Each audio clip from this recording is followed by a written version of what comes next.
back in 2017, imagined how can we create a network where you cannot buy into power, where one person would be limited in power, let's say to one vote, because that's what most of the people in the world believe in, but we don't have it in our political system, which is democracy.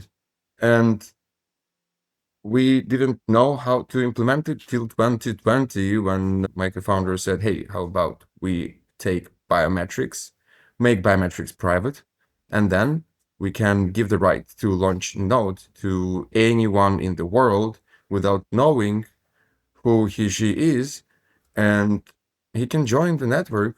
And of course, that's what Humanode basically is about. It's about per human decentralization. It's about bringing participation of people, not just the huge for-profit entities, into our crypto infrastructure and into governance as well.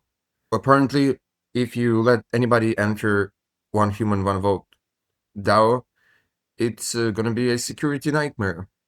Because let's say you have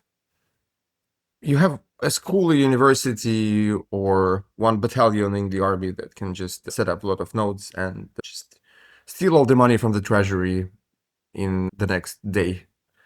So because of that, in order to actually participate in the governance of the network, you have to pass, let's say, small intellectual barrier, which is setting up a node, and then you have to pass the contribution barrier, which is you have to get your proposal accepted and first milestone achieved, which is kind of what we call combination of cognitocracy, is from the word cognito, like mind, and meritocracy, which is actually doing something.